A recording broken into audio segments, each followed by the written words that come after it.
नमस्कार, आप देख रहे हैं 4 PM न्यूज नेटवर्क और मैं हूं आपके साथ स्नेहा सिंह।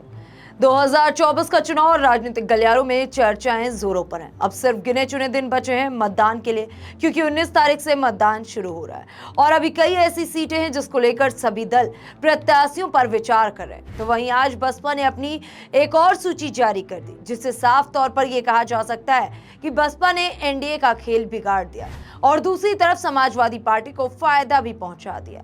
बहुजन समाज पार्टी ने आने वाले लोकसभा चुनाव के लिए 9 उम्मीदवारों की सूची जारी की और लिस्ट में बीएसपी ने 2 मुस्लिम उम्मीदवारों को भी टिकट दिया।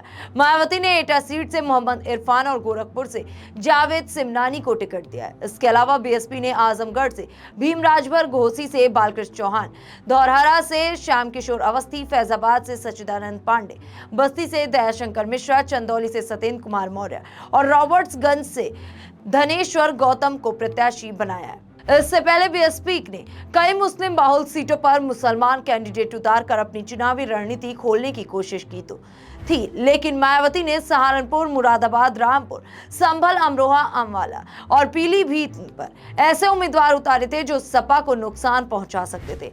लेकिन सपा ने अपने मजबूत उम्मीदवार उतारकर कहीं ना कहीं पीलीभीत में अखिलेश यादव की जनसभा को लेकर के भी चर्चा थी, जो अब पूरी तरीके से ये साफ करती हुई नजर आ रही है कि इस बार समाजवादी पार्टी के रास्ते साफ नहीं। समाजवादी पार्टी को चुनौती तो है, लेकिन कहीं ना कहीं समाजवादी पार्टी जितनी मजबूती से मैदान में उतर रही है और दूसरी तरफ बसपा ने आज अपनी जो सूची जारी की है उससे एनडीए को बड़ा झटका लग रहा है। हालांकि अखिलेश यादव ने अपनी सभाओं के लिए भी काफी कुछ ऐसी मास्टर प्लानिंग कर रखी है जो एनडीए और बसपा दोनों को झटका देती हुई नजर आ रही है। बीएसपी ने जिन मुस्लिम चेहरे को टिकट दिया था वो स्थानीय स्तर पर मजबूत है और उनके पास अपना वोट बैंक भी है, लेकिन फिर सपा के पीडीएफ फॉर्मूले को सेंध लगाने के लिए ये काफी नहीं है। हाल ही में बसपा ने जो प्रत्याशी इस बार मैदान में उतारे उनकी वजह से एनडीए का खेल जरूर गड़बड़ा गया है, और वो भी आजमगढ़ और घोसी सीट पर खास करके। आजमगढ़ और घोसी सीट अपने आप में बहुत ही महत्वपूर्ण सीट मानी जाती है। पूर्वांचल की ये वो सीटें हैं जिसको लेकर के हमेशा से चर्चा रहती है। आजमगढ़ सीट को लेकर के ये कहा जाता रहा गया है कि वहां पर समाजवादी पार्टी का दबदबा रहा है, लेकिन पिछले चुनाव में समाजवादी पार्टी का जब खेल बिगड़ा तो ये सीट एनडीए के पास गई। लेकिन अब अगर ताजे अपडेट्स को ध्यान में रखें तो कहीं ना कहीं आजमगढ़ की ये सीट पूरी तरीके से बहुत ही दिलचस्प हो चुकी है और घोसी तो अपने आप में दिलचस्प सीट है, क्योंकि यहाँ पर सुभाषपा हमेशा से मजबूत दावेदारी करती रहती है और फिलहाल सुभाषपा का गठबंधन एनडीए के साथ है। आजमगढ़ सीट पर राजभर वोटों का अच्छा प्रभाव है। सुभाषपा चीफ ओम प्रकाश राजभर भाजपा के साथ हैं। ऐसे में तो माना जा रहा है कि भीम राजभर ये गणित गड़बड़ा सकते हैं। भीम राजभर बसपा के पूर्व प्रदेश अध्यक्ष रहे हैं, वो राजभर वोटों पर असर डाल सकते हैं, तो खेल एनडीए का बिगड़ेगा। दूसरी तरफ अगर घोसी लोकसभा सीट पर नजर डालें तो एनडीए ने डॉक्टर अरविंद राजभर को घोसी से मैदान में उतारा है।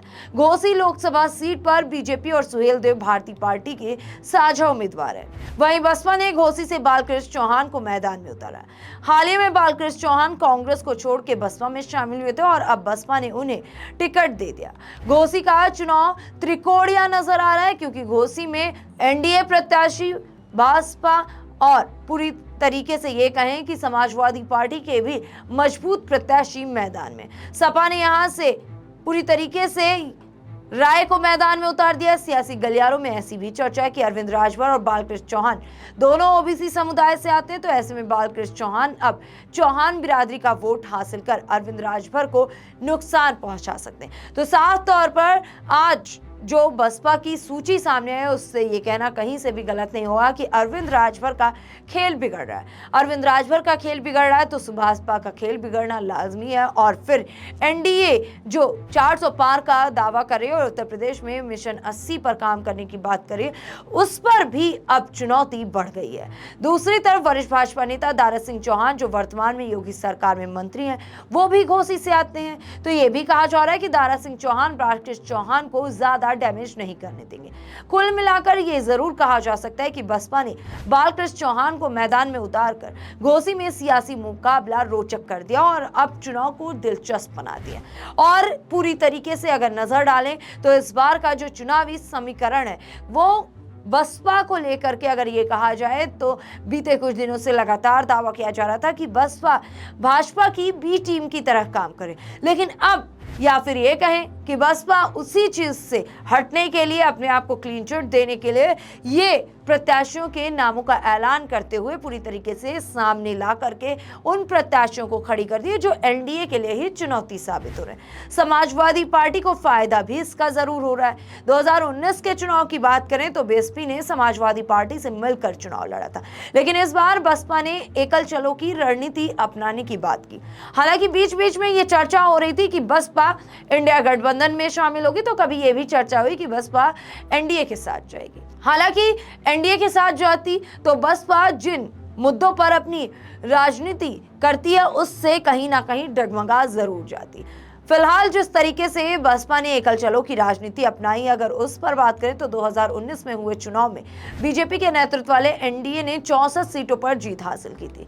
बीजेपी ने यूपी में अकेले अपने दम पर 62 सीट पर जीत हासिल की थी और समाजवादी पार्टी बीएसपी गठबंधन को 15 सीटें गठबंधन के साथ मिली थी। हालांकि ये कहा जा रहा था कि गठबंधन की वजह से बसपा को फायदा मिला और समाजवादी पार्टी को उतना फायदा नहीं।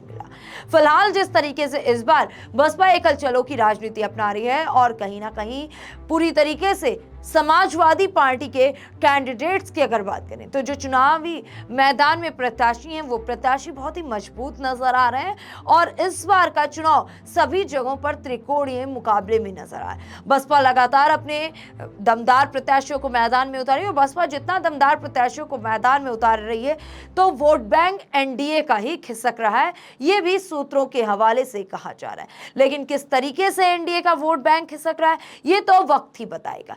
फिलहाल ऐसी तमाम बड़ी अपडेट्स को देखने के लिए बने रहें 4 PM न्यूज़ नेटवर्क के साथ।